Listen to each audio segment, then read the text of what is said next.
तो one piece chapter 1115 finally हमारे सामने आ चुका है और इस चैप्टर में भी हमें काफ़ी ज़्यादा शॉकिंग रेवलेशन देखने को मिले हैं बॉट सेंचुरी से रिलेटेड। और हमें इस चैप्टर में ये बात जानने को मिली है कि बॉट सेंचुरी में जो सी लेवल थी वो 200 मीटर तक रेस हो चुकी थी और आज हमें जितने भी बड़े आइलैंड देखने को मिलते हैं वो सिर्फ एक फ्रेगमेंट्स हैं उन और मैसिव आइलैंड्स का जो कि बॉट सेंचुरी से पहले एग्जिस्ट करते थे। इसके अलावा हमें इस चैप्टर में जॉय बॉय का भी एक पैनल देखने को मिला है जिसमें वो सेम हमें लूफी और सनगोड नीका जैसा देखने को मिल रहा है। लेकिन इस चैप्टर पर अच्छे से डिस्कशन करने से पहले अगर आप इस चैनल पर नए आए हैं तो इस वीडियो को लाइक करें और चैनल को सब्सक्राइब करें ताकि मैं ऐसी वीडियोस आपके लिए लाता रहूं। तो सबसे पहले ये चैप्टर भी वैसे ही स्टार्ट होता है जहाँ पर हमें बहुत सारे लोगों के रिएक्शन देखने को मिलते हैं वेगापंक के मैसेज को लेकर,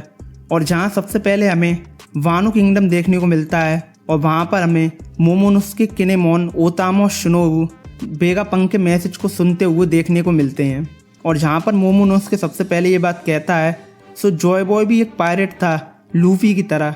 और जिसके जवाब में किनेमोन उससे पूछता है कि क्या आप जॉय बॉय को जानते थे माय लॉर्ड। इसके बाद हमें G4 मरीन बेस सेल देखने को मिलती है जहाँ पर देमारो ब्लैक और उसका क्रू जो कि सेल के अंदर बंद होते हैं वो भी वेगापंक का मैसेज सुन रहे होते हैं और ये सारे के सारे पायरेट्स किड पायरेट्स का कॉस्प्ले कर कर बैठे होते हैं और देमारो एक्चुअली में इस बार कैप्टन किड बनकर बैठा होता है। और जिसके बाद उन्हीं में से एक पायरेट बोलता है कि कौन ज़्यादा स्ट्रांग है, जॉय बॉय और हमारे कैप्टन किड। और जिसके जवाब में जो फेक कैप्टन किड है देमारो ब्लैक वो बोलता है कि अनफेयर होगा जॉय बॉय को कंपेयर करना मुझसे क्योंकि जॉय बॉय एक्चुअली मर चुका है। और जिसके बाद वो सारी की सारी पायरेट्स काफ़ी ज़्यादा हंस रहे होते हैं और फालतू की बकवास कर रहे होते हैं। इसके बाद हमें वेगापंक का मैसेज कंटिन्यू होता हुआ दिखाई देता है और जिसके साथ साथ हमें लूफी, डोरी और ब्रोगी वॉरकोरी से भागते हुए हमें फिर से देखने को मिलते हैं। जिसके बाद वेगापंक बोलता है कि जॉय बॉय क्यों पायरेट था इस बारे में एक्सप्लेन करने से पहले मुझे सबसे पहले बॉट सेंचुरी की बात करनी चाहिए। जिसके बाद वो बोलता है कि मैंने सिर्फ छोटी सी मात्रा में ही पोनीग्लिफ्स पढ़े हैं, लेकिन ये जितने भी पोनीग्लिफ्स हैं वो रिकॉर्ड्स हैं उस मैसिव बैटल का जो कि बॉट सेंचुरी के दौरान लड़ी गई थी। और जॉय बॉय का उस बैटल में जो सबसे बड़ा एनिमी था वो थी वर्ल्ड गवर्नमेंट। इसके बाद हमें वॉरकरी देखने को मिलता है जो कि काफ़ी गुस्से में वेगापंक का नाम चिल्लाता है और जिसके बाद हम लेबोरेटरी में कट कर जाते हैं और हमें वहाँ पर मार्स कॉरिडोर में चलता हुआ दिखाई देता है और वो अपनी कॉन्करर हाकी का यूज़ करके सारी देंदन मुशी को अनकॉन्शियस कर देता है और वो सारी देंदन मुशी ग्राउंड पर गिर जाते हैं। इसके बाद वेगापंक का मैसेज स्टिल कंटिन्यू होता है जहाँ पर वो कहता है कि ये बात मैं आप सबको बता दूं कि जॉय बॉय के जो एनिमीज थे वो एक अलायंस आर्मी थी 20 नेशंस की जो कि बाद में वर्ल्ड गवर्नमेंट बन गई। जिसके बाद वो बोलता है कि दूसरे वर्ड्स में जॉय बॉय और उसका ग्रुप उतना ज़्यादा पावरफुल स्टडी था कि उनसे लड़ने के लिए 20 नेशंस इकट्ठे हो गए थे। और जब वेगापंक ये बोल रहा होता है तो हमें एक पैनल भी देखने को मिलता है जहाँ पर जॉय बॉय नीका फॉर्म में होता है और वो सेम लूफी के गियर 5 जैसा हमें देखने को मिलता है और जो मल्टीपल किंग से लड़ रहा होता है और जिसमें हमें जितने भी किंग्स हैं उनके चेहरे देखने को नहीं मिलते हैं और ना ही हमें जॉय बॉय का फेस रिवील देखने को मिलता है। लेकिन ये पैनल देखने के बाद मैं काफ़ी ज़्यादा एक्साइटेड हूँ क्योंकि इससे हमें ये बात पता चल चुकी है कि ओडा अब पूरी तरीके से फाइनल सागा में किसी भी तरीके की छूट नहीं रख रहे हैं और कोई बड़ी बात नहीं है कि हमें अपकमिंग फ्यूचर चैप्टर्स में जॉय बॉय की बैक स्टोरी भी देखने को मिल जाए। इसके बाद वेगापंक फिर से बोलता है कि मेरे पास पूरी इन्फॉर्मेशन नहीं है उस बैटल के बारे में, तो मैं सिर्फ इतना ही कह सकता हूँ कि वो जो क्लैश था वो 2 टाइप्स की आइडियोलॉजी को लेकर था और दोनों की दोनों साइड मेरे हिसाब से ना गुड थी और ना ईविल थी। इसके बाद हमें जो भी देखने को मिलता है जहाँ पर सारे मिंक्स और कैरेट और वांडा भी हमें देखने को मिलती हैं जो कि वेगापंक के मैसेज को ही सुन रही होती हैं। इसके बाद वेगापंक फिर से बोलता है कि एज आई मेंशन बिफोर जो नेशन में जॉय बॉय बॉर्न हुआ था वो काफ़ी ज़्यादा हाईली एडवांस था और कोई भी इस बात पर बिलीव नहीं करेगा कि वो 900 साल पहले एग्जिस्ट करता था क्योंकि उस कंट्री में जो वेपन्स एग्जिस्ट करते थे वो काफ़ी ज़्यादा एडवांस थे और वो इतने ज़्यादा एडवांस थे कि आज की भी टेक्नोलॉजी उन्हें दोबारा रिक्रिएट नहीं कर पाएगी। और जिसमें मैं भी शामिल हूँ क्योंकि भले ही मैं एक जीनियस हूँ लेकिन मैं भी काफ़ी ज़्यादा इस बात से शॉक्ड हूँ कि 900 साल पहले हमें इतनी ज़्यादा एडवांस टेक्नोलॉजी देखने को मिली थी। इसके बाद हमें फॉक्सी पायरेट्स भी देखने को मिलते हैं जो कि वेगापंक के मैसेज को एक छोटी सी स्मॉल बोट में सुन रहे होते हैं और जिसमें फॉक्सी वेगापंक के लिए फालतू की बकवास कर रहा होता है। और ये बात तो हमें पता ही है कि बहुत सारे लोग इस वर्ल्ड में वेगापंक की बातों को बिल्कुल भी सीरियसली नहीं लेंगे, और उन्हीं में से एक फॉक्सी भी है। इसके बाद हम एगेड आइलैंड पर वापस आ जाते हैं, जहाँ पर एडिसन स्टूसी से बोलता है भागने के लिए, क्योंकि वो ये बात जानता है कि जो बैरियर है उसे अब ऑन रखने का कोई भी फ़ायदा नहीं है, क्योंकि वो 5 एल्डर्स के अगेंस्ट यूजलेस है। इसके बाद हम नामी के ग्रुप को देखते हैं, जहाँ पर नामी बोलती है कि उन्हें जल्दी करना होगा, क्योंकि मरीन्स की जो बैटल शिप हैं वो उस पूरे एल्बाफ की शिप को घेरे हैं,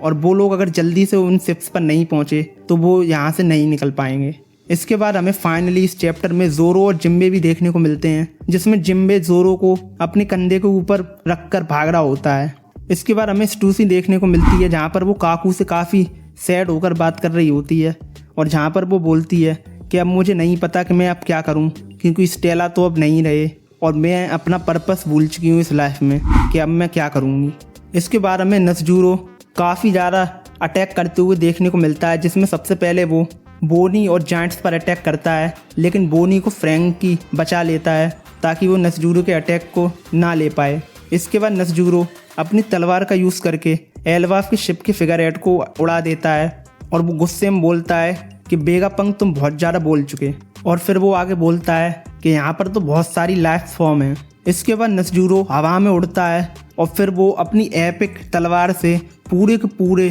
क्लाउड को और पंक रिकॉर्ड्स को हाफ में काट देता है, और जितने भी सेराफिम और साइबरपोल एजेंट्स होते हैं वो सारे के सारे नीचे की ओर गिर जाते हैं। इसके बाद हमें वेगापंक का मैसेज कंटिन्यू होता सुनाई देता है, जहाँ पर वेगापंक बोलता है कि बॉट सेंचुरी का एंड तब हुआ था जब जॉय बॉय हार गया था, लेकिन जो उसका डाउनफॉल था उस बैटल में, उससे इस पूरी दुनिया को काफ़ी ज़्यादा डैमेज हुआ, और जिसको ठीक करना काफ़ी ज़्यादा मुश्किल है। इसके बाद वो बोलता है कि एक आइलैंड से दूसरे आइलैंड तक जाना यही आज की दुनिया है, और जैसा कि हम सब लोग ये बात जानते ही हैं कि समंदर में सेल करना काफ़ी ज़्यादा डिफ़िकल्ट है, और इसीलिए वेगापंक ये बोलता है कि बहुत सारी ऐसी पॉपुलेशन भी है इस दुनिया में जो कि सिर्फ अपनी जगह पर ही पैदा होती है और वहीं पे मर जाती है, और ना वो दूसरे आइलैंड्स पर कभी जा पाते हैं और ना वो उनके कल्चर को देख पाते हैं। इसके बाद हमें और भी रैंडम प्लेसेस देखने को मिलते हैं दुनिया के, जो कि वेगापंक के मैसेज को सुन रहे होते हैं। यहाँ पर हमें जोरो का टाउन भी देखने को मिलता है, जहाँ पर जोरो की जो सेंसेई हैं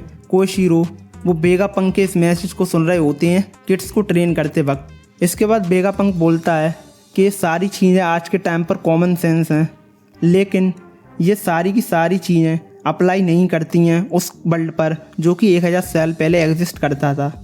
हम लोग ये बात अज्यूम करते हैं कि हमारा वर्ल्ड ऐसा ही था जैसा कि आज है, जहाँ पर बहुत सारे आइलैंड्स हैं, लेकिन वो ये बात बोलता है कि 1000 साल पहले इस पूरी दुनिया में बहुत सारे कॉन्टिनेंट्स थे, लेकिन जो क्लाइमेट चेंज था उस टाइम पर बॉट सेंचुरी के दौरान, उसने ना सिर्फ काफ़ी ज़्यादा डिस्ट्रक्शन किया, बल्कि उस टाइम की सी लेवल का राइज 200 मीटर तक बढ़ गया था इसी की वजह से। और हम जितने भी आइलैंड्स आज देखते हैं वो सारे के सारे फ्रेगमेंट्स हैं उन कॉन्टिनेंट्स के जो कि उस टाइम पर एग्जिस्ट करते थे। और जितना भी ये वर्ल्ड है वो 1000 साल पहले पानी के नीचे दब गया है, और आज हम जितने भी आइलैंड्स देखते हैं वो सिर्फ एक फ्रेगमेंट्स हैं उन विशाल आइलैंड्स के जो कि 1000 ईयर पहले एग्जिस्ट करते थे।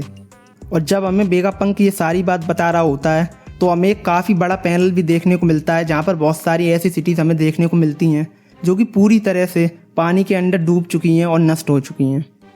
इसके बाद हमें रेवोल्यूशनरी आर्मी भी देखने को मिलती है, जहाँ पर हमें ड्रैगन, साबो, इवानकोव और बाकी मेंबर्स वेगापंक के मैसेज को सुनते हुए दिखाई देते हैं, और जिसमें साबो और इवानकोव काफ़ी ज़्यादा शॉक्ड होते हैं वेगापंक की इन रेवलेशंस को लेकर। इसके बाद हमें कोकोयाशी विलेज में गेंजो और नोजको भी देखने को मिलती हैं जो कि वेगापंक के मैसेज को सुन रहे होते हैं। इसके बाद हमें साकुरा किंगडम देखने को मिलता है, जहाँ पर डाल्टन और कोरेया वेगापंक के मैसेज को बाकी सिटीजन के साथ मिलकर सुन रहे होते हैं, और जहाँ पर कोरेया हंसकर बोलती है कि ऐसा लगता है कि इस दुनिया में अभी भी काफ़ी ज़्यादा इंटरेस्टिंग चीज़ें हैं। इसके बाद हम Miss Golden Week, Miss Merry Christmas और मिस वैलेंटाइन को एक आइलैंड पर देखते हैं, जहाँ पर न्यू स्पाइडर्स कैफ़े लोकेटेड है, और उस आइलैंड के जितने भी लोग हैं वो वहाँ पर एक माउंटेन है उसको देखकर बोलते हैं कि उन्हें इस बात पर बिल्कुल भी यकीन नहीं हो रहा है कि पास्ट में सी लेवल 200 मीटर तक राइज हो गए थे। और उसके बाद वो ये बात बोलते हैं कि जब ऐसा हुआ होगा तो बहुत सारे लोग इस सी वाटर की वजह से मरे होंगे।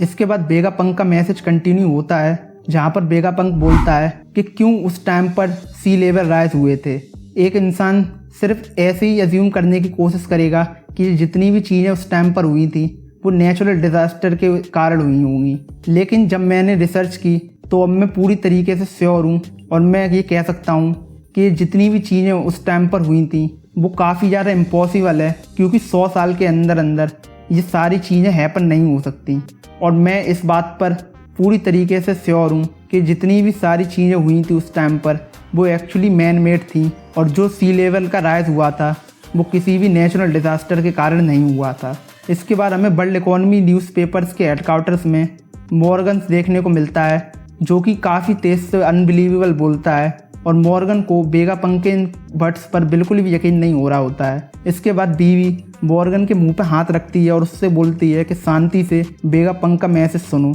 इसके बाद वेगापंक बोलता है कि जब मैंने ये डिटेक्ट किया हाल फिलहाल में कि सी लेवल का राइज कैसे बढ़ा है, तो मैं अपने कंक्लूज़न पर पहुंच गया कि उसका क्या रीज़न हो सकता है और उसकी क्या आइडेंटिटी है। और जब वेगापंक का ये मैसेज चल रहा होता है तो हम मार्स, सैटर्न और वारकरी को देखते हैं, जो कि वेगापंक के इस चैप्टर के लास्ट वर्ड्स को सुन रहे होते हैं। इसके बाद वेगापंक बोलता है कि जो एंशिएंट वेपन थे जिन्होंने इस पूरी दुनिया को 800 साल पहले डुबोया था वो अभी भी एग्जिस्ट करते हैं और उन्हें अभी भी कोई यूज़ कर सकता है। इसके बाद अगले पैनल में हमें मरीजो देखने को मिलता है इस चैप्टर के फाइनल पेज पर, जहाँ पर ईमू अभी भी शैडो के अंदर होता है और जिसके साथ साथ वो वेगापंक के मैसेज को काफ़ी ज़्यादा पेशेंटली सुन रहा होता है। हालांकि हमें ईमू का चेहरा तो नहीं देखने को मिलता है, लेकिन हमें उस पैनल में ईमू का चेहरा काफ़ी ज़्यादा जूम देखने को मिलता है। इसके बाद इस चैप्टर के एंड में वेगापंक बोलता है कि in other words the huge war that occur during the fourth century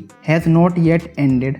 यानी कि दूसरे शब्दों में कहूँ तो जो ह्यूज वॉर फोर्थ सेंचुरी के दौरान स्टार्ट हुआ था वो अभी तक ख़त्म नहीं हुआ है, और बस उसी मोमेंट पर ये चैप्टर ख़त्म हो जाता है। और सबसे अच्छी बात हम फैंस के लिए ये है कि नेक्स्ट वीक कोई ब्रेक नहीं है और हमें बिना किसी देरी के इसका लेटेस्ट चैप्टर नेक्स्ट वीक देखने को मिलेगा। बाकी आप लोग बताइए कि आप इस चैप्टर से जो एक्सपेक्ट कर रहे थे, क्या आपको इस चैप्टर में वो देखने को मिला है, और आपके क्या ओपिनियंस हैं वेगापंक की शॉकिंग रेवलेशंस को लेकर। बाकी इस वीडियो को ज़्यादा बड़ा न रखते हुए मैं मिलता हूँ आपको अगली वीडियो में। बाय।